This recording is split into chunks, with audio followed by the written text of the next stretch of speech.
situation he had with Adonijah's brother, and also with Joab and others. And he's also then consolidating his rule with setting up these 12. We talked about these 12 provinces, 12 states, if you will, that he created, and getting that organized, and then getting into these various uh, political arrangements, diplomacy, I guess we'd call it, arrangements with various nations around him, including his marriage to Pharaoh's daughter. And so all of this would have taken some time. And so now, finally, in the 4th year of his reign, he's ready to begin construction on the temple.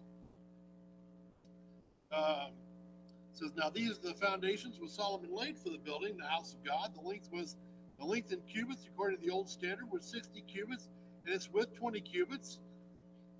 The porch was in front of the house, was as long as the width of the house, 20 cubits, and the height 120, and he overlaid it with pure gold. He overlaid the main room with cypress wood, and overlaid it with fine gold, and ornamented it with palm trees and chains.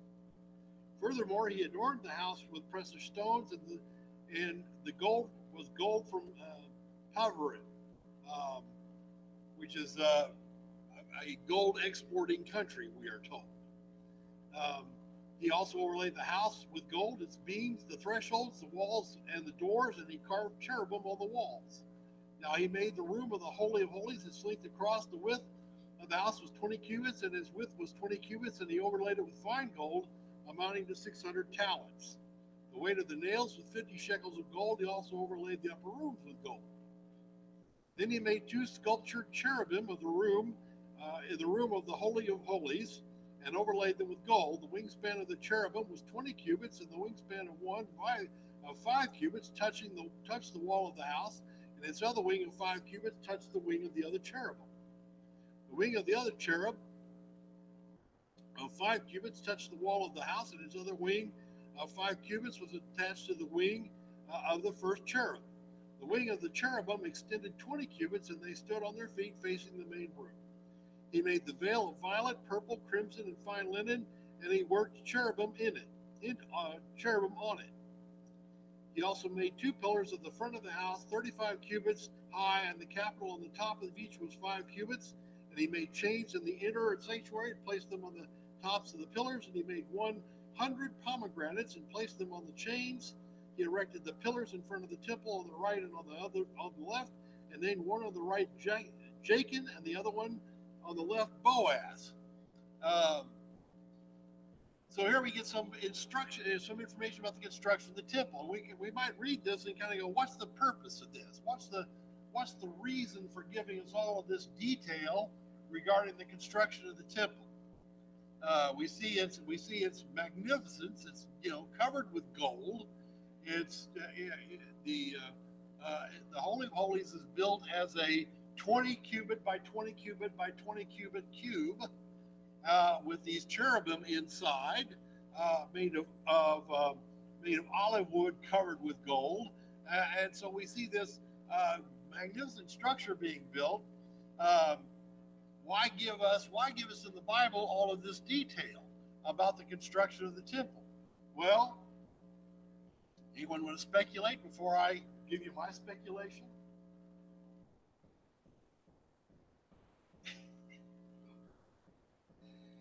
Well, the part of the reasoning falls to the fact that as we go through the Old Testament, and we go into the book of First Kings and Second Kings and some of the writings of the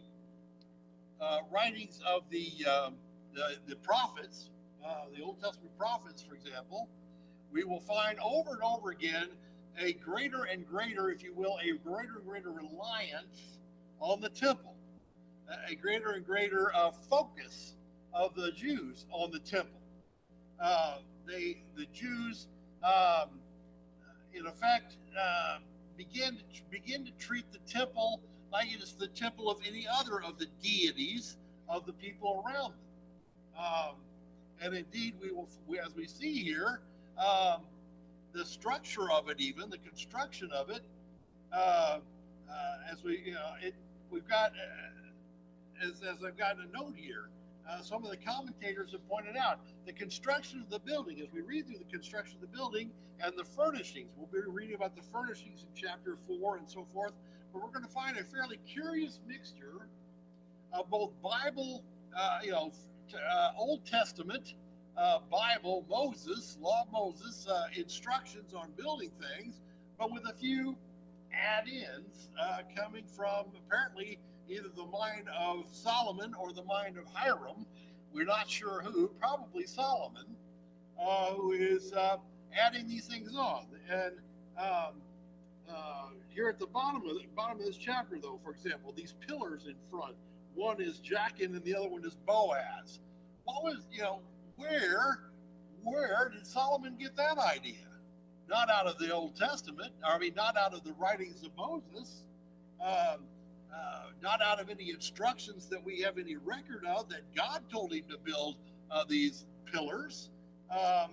Here are these magnificent pillars that are some 50 plus feet tall or more, and apparently of no purpose other than just ornamentation. And yet there they are in the temple, or in the temple grounds anyway, to serve what purpose? There was a fair amount of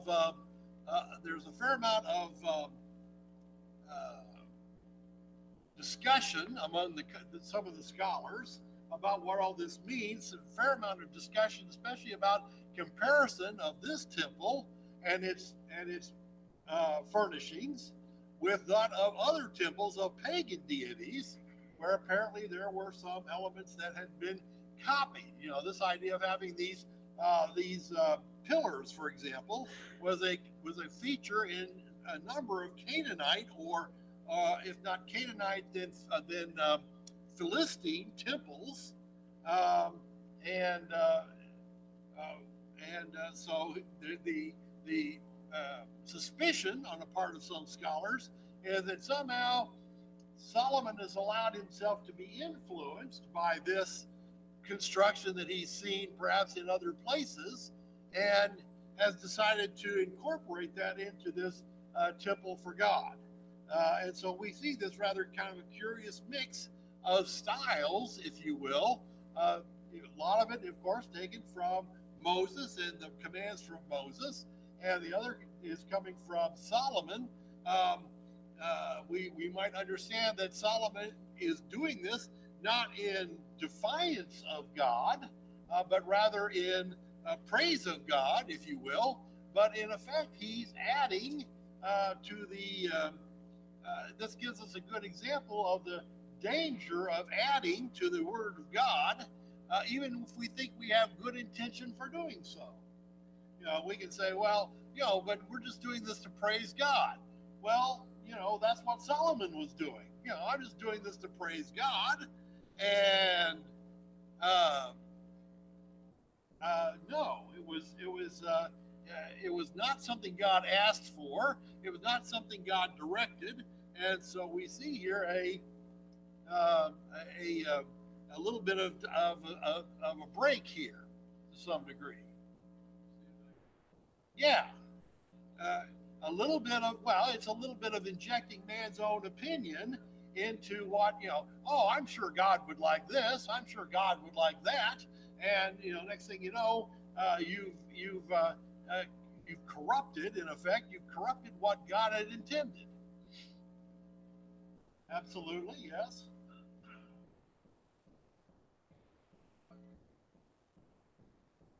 Well, we don't have any. Well, I got two places that I got the idea that God didn't approve. Okay. One is out of the book of, I think it's Amos, where we see the Israelites relying on the temple of God. The other, the other point, I'm coming to it in just a minute, involves the sea, the Bronze Sea, and it's set upon 12 oxen, right? Which even in Josephus's day was identified as a sin. I'll show you that. I'll show you that in a minute. Oh, yeah? Well, no. No. Yeah. Well, yes, it was. That's true.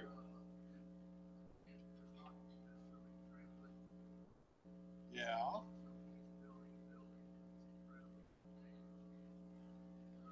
Well, but where do you get these cherubim? I mean, there were cherubim above the ark, certainly. What was the purpose of the cherubim inside the room, though?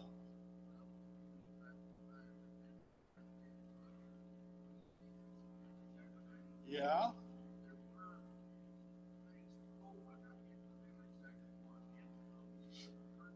Yeah. Yeah. Well, yeah, there were. Yeah.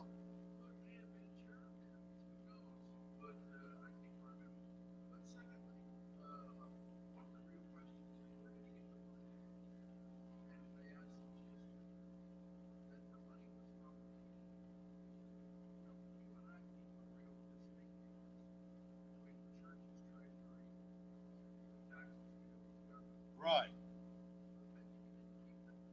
Yeah.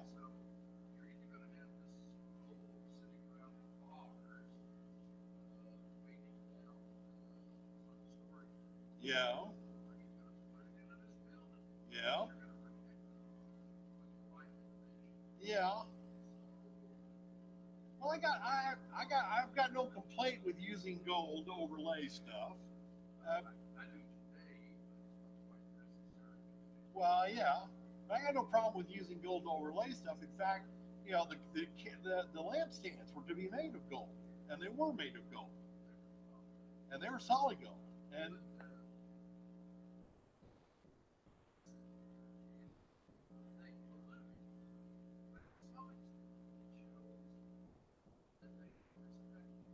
yes, yeah. All right, well, like I said, I don't think it was intended as a dismissal of God by any means. No. Yeah. Yeah.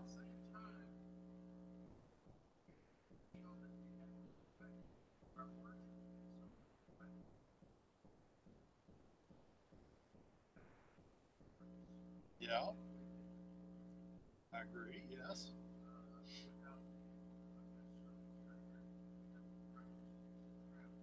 Yeah.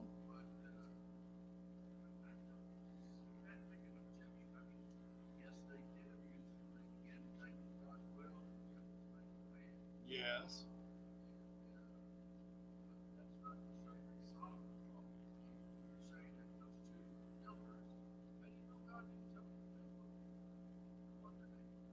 Well, we're not.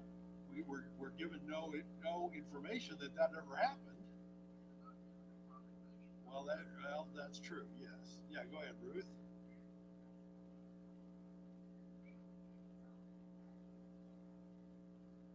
Yeah.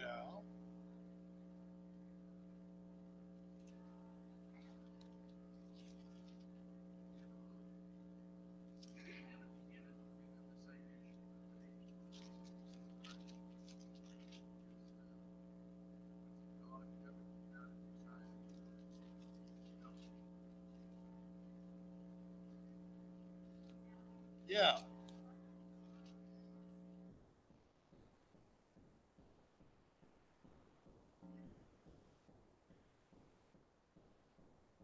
Yes.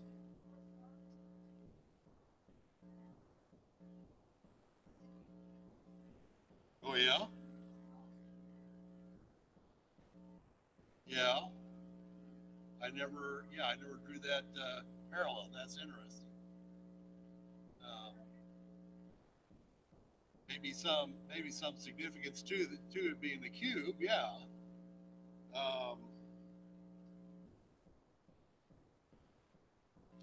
uh, Ruth, what I think you're looking for is in First Chronicles 28,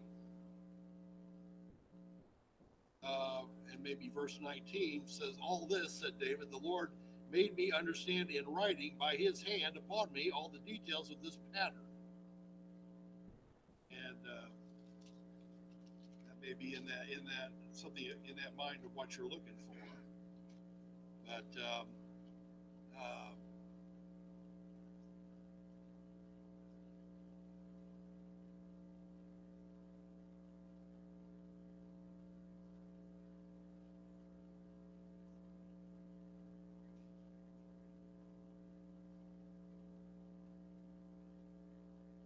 yeah.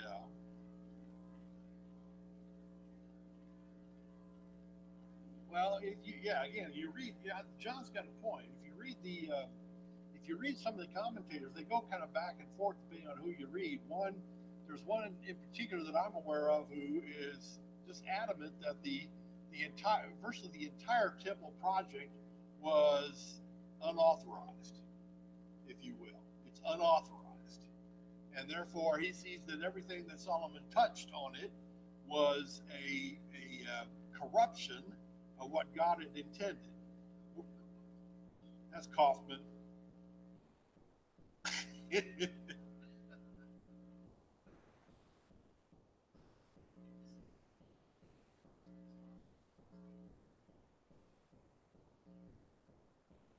Right.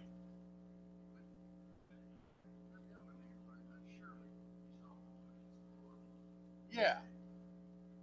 Well, and we think, and we see that he did put in some flourishes, and again, we wonder about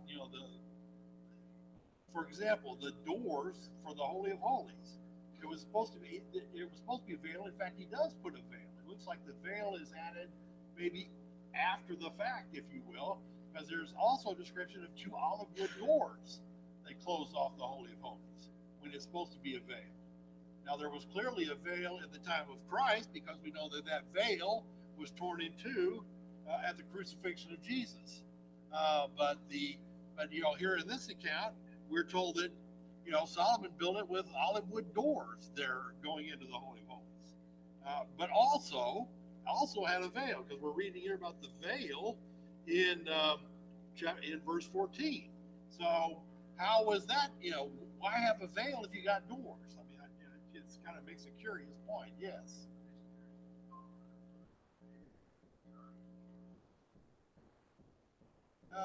He didn't really, yeah, he didn't fuss on that too much. I don't know why, but he doesn't really fuss on that too much. Um, but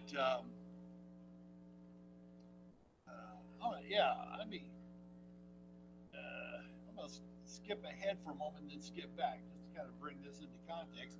This is on the writings of Josephus that I mentioned to you, and here's Josephus writing in his book 8, his Antiquities book 8, chapter 7.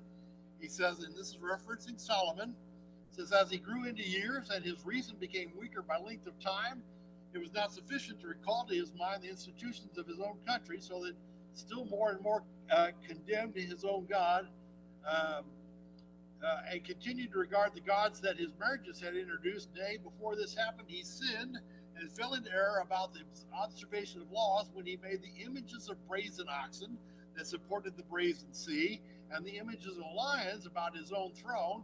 For these he made, although it was not agreeable to piety to do so, and these he did, notwithstanding that he had his father as the most excellent and domestic pattern of virtue, and knew what a glorious character he had left behind him because of his piety toward God. Now, this is Josephus, again, referencing Solomon, and calling him out on the sin, as he calls it, a sin of making these oxen that supported that bronze sea. Um, we will read about it in a moment because we'll back up, but you will read about these 12 oxen that were supporting, and of course, Exodus, it said, "You will make no graven image," and so here is Solomon, though, by direction, making graven images, and so this controversy, if you will, of did Solomon sin or was Solomon um, embellishing without authority? You'll find that's a question that's been around for at least 2,000 years, maybe longer. Um, on this issue about setting this all up. Uh, if we go back then to looking at the construction of the furnishings and so forth, um, um, we see again in 1 Kings 7. I'm going to go read 1 Kings 7 first, I think.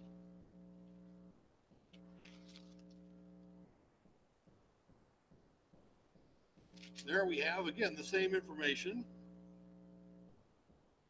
Well, no, I'm going to start. I'll go with the fourth chapter of Second Chronicles. I'll change my mind. Go back to the fourth chapter.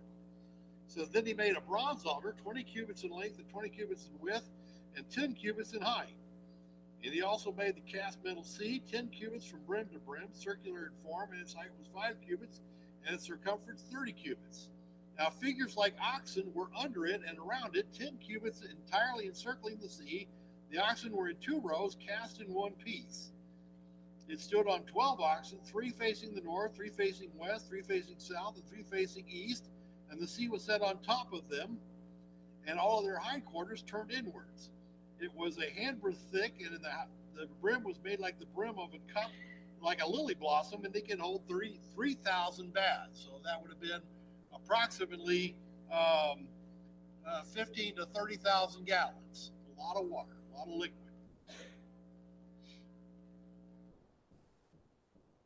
I don't know. That's a good question. Yeah, I guess it does. But you can understand that this is where the priest would wash, and so it shows that they used a lot of water in their washing. He also made 10 basins in which to wash, and set 5 on the right and 5 on the left to rinse things for the burnt offering, but the sea was for the priest to wash it. Then he made the 10 golden lampstands in the way prescribed for him, and he set them in the temple, 5 on the right, 5 on the left. And he made 10 tables and placed them in the temple, 5 on the right, 5 on the left. And he made 100 golden bowls. Then he made the court of the priests and the great court, and doors for the court, and overlaid these doors with bronze. And he set the sea on the right side of the house toward the southeast. Huram also made the pails, the shovels, the bowls. So Huram finished in doing his work, which he performed for King Solomon in the house of God.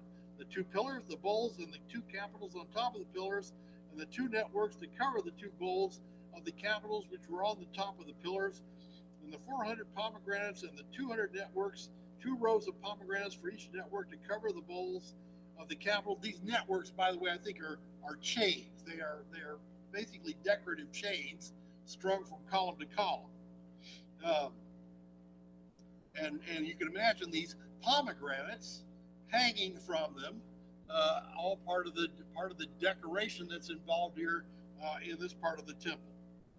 He also made stands. He made the basins for the stands, and he put 1 seat with the 12 oxen underneath it, the pails, the shovels, the forks, and all the utensils.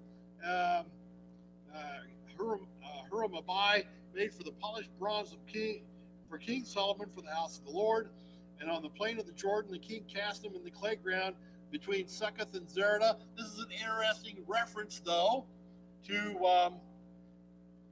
what we would call sand casting, and realizing that sand casting's been around for a long, long time. And if any of you have ever done any sand casting, you know how it's done. You've got a mold, and you press it into damp sand, and you set it in place, and then you lift the mold out, and of course it leaves an impression of what the item is, and then you pour the metal in, and of course it shapes according to the hollow spaces there, and you cast your item. But this is a reference to that type of what we would call sand casting that was done. And it's tends to be a very exact form of casting. Thus Solomon made all these utensils in great quantities, for the weight of the bronze could not be found out. Solomon also made all the things that were in the house of God, even the golden altar, the tables, and the bread of the presence on them, and the lampstands and their lamps of pure gold to burn in front of the inner sanctuary in the way prescribed, the flowers and lamps and the tongues of gold and purest gold, and the snuffers and the bowls and the spoons and the fire pans of pure gold, and the entrance to the house, its inner doors and for the holy holies, and the doors of the house, that is all of the nave of gold. So we see all this construction going on. Now, just to show you, John, that I don't agree with Kaufman on everything. Uh,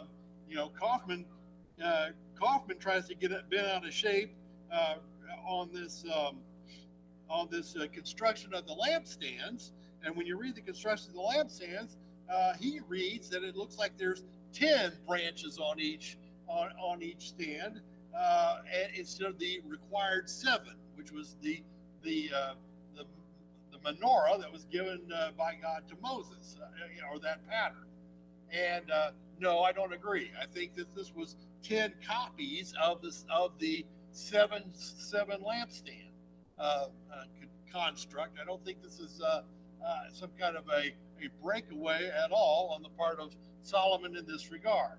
Um, but again, we see that he's making these oxen for the sea to support on. He's making we'll find later he's in chapter 7.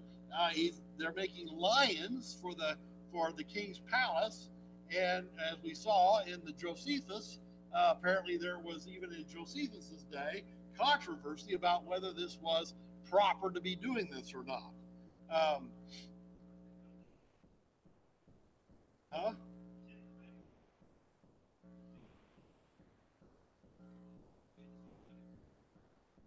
Yes.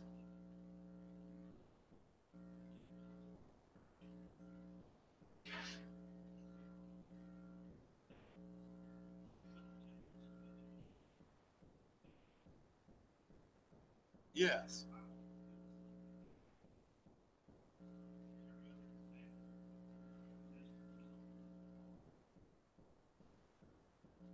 Yeah, that's true. Well, and that's what some of the other commentators point out is that, and that's exactly right, that we have kind of a question here about, if God was unhappy with this, why is there no record of him being unhappy with it? That God certainly, as you point out, would have expressed his unhappiness with it. We note, for example, some have tried to draw a parallel between this and when Jeroboam, it's Jeroboam, Jeroboam sets up the worship of the golden calves in northern Israel, and that's condemned. And yet and so it's specifically condemned, and yet there is no condemnation specific of these 12 oxen. And maybe it's because of exactly what you're saying, Ronnie, that these were not set there as items of worship or objects of worship. They were set there for purely decoration, and was therefore not disagreeable to God. But like I said, all I'm trying to do in pointing out this text from Josephus is to show how this controversy's been going for some time. It's been going.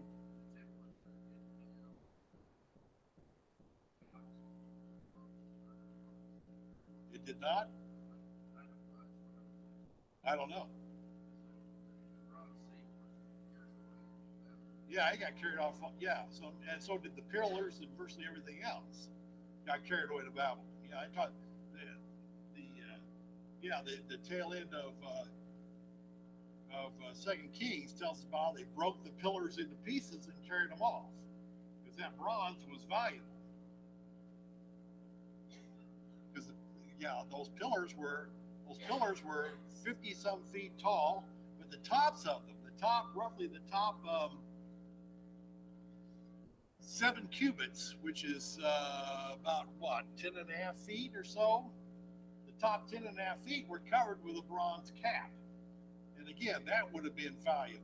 And so, all that ended up getting carried away by Nebuchadnezzar when he destroyed the temple, when Jerusalem was conquered and fell. But again, just showing you that some of the controversy around this. Um,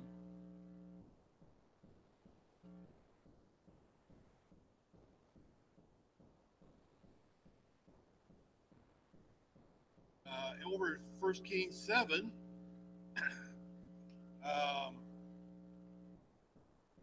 first part of this is talking about now that, we read about the construction of David's or of the temple. The temple took 7 years in chapter 7 in verse in 1 Kings 7, and starting there, now we read about the construction of the Solomon's palace.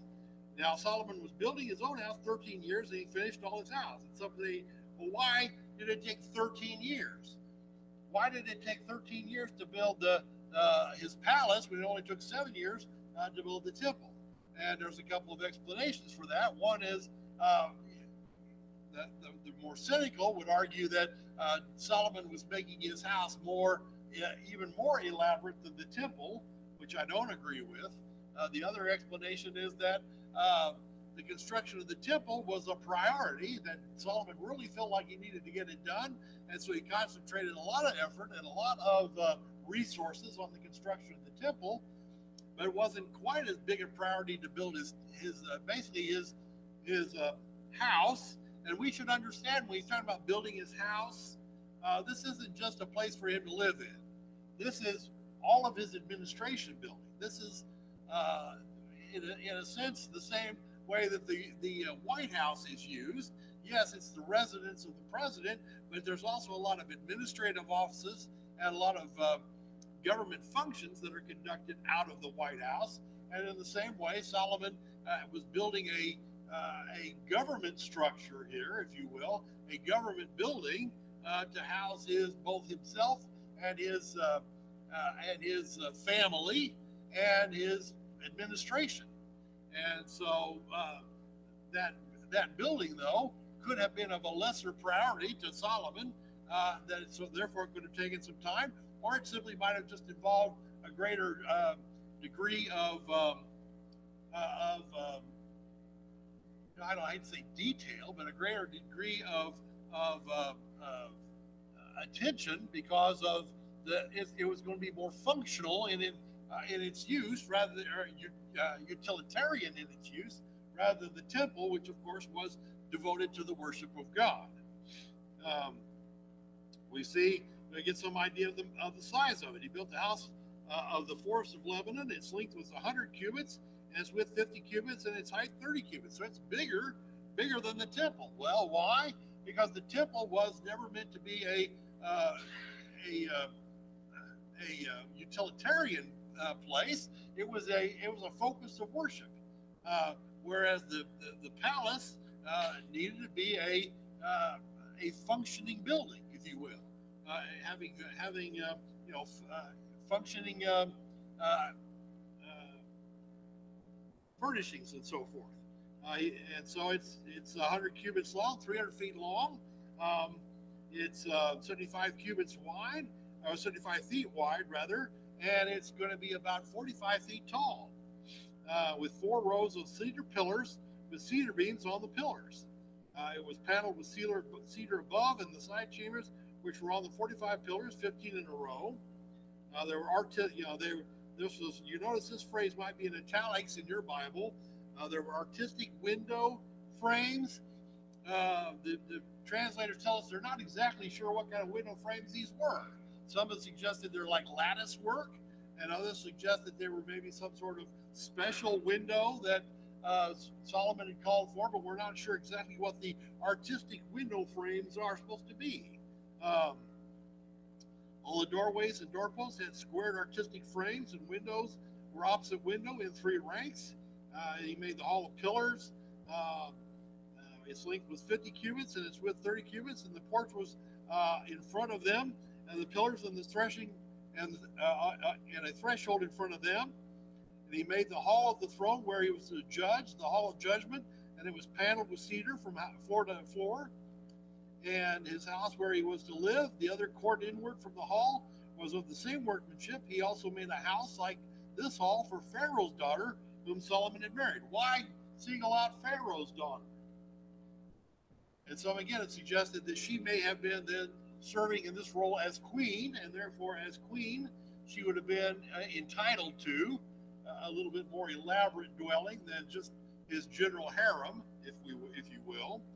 or it may be that in order to maintain good relationships with Pharaoh, that this is called out just to confirm to Pharaoh that, yes, I'm taking good care of your daughter, just as a diplomatic move.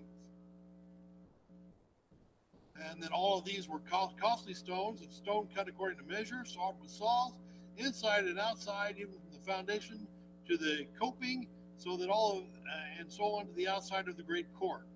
The foundation was of costly stones, even large stones, stones of 10 cubits and stones of 8 cubits, and above were costly stones, stones cut out according to measure, and cedar.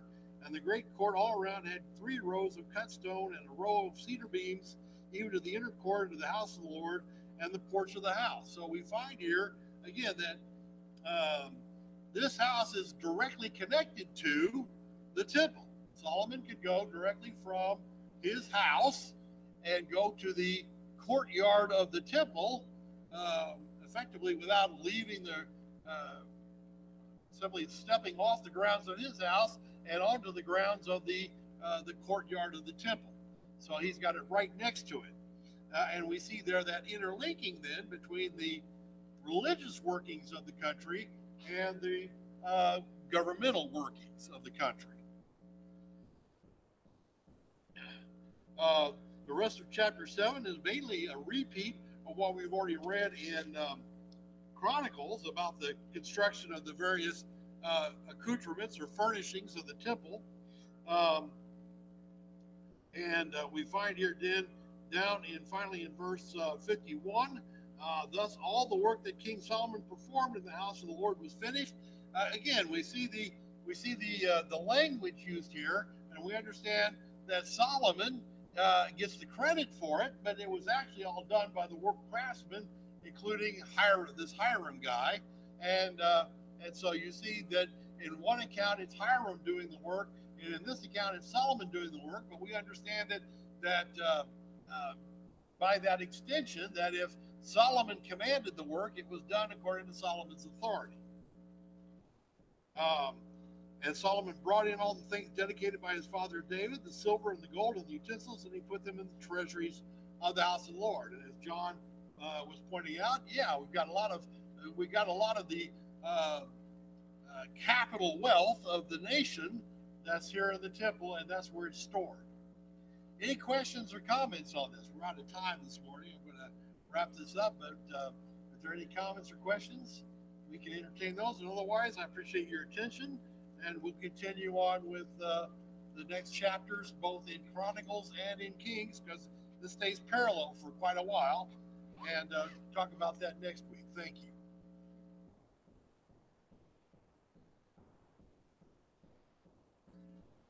I wonder, especially when you look at all the, well, we got power tools. We might be able to we might get the cedar cut faster, but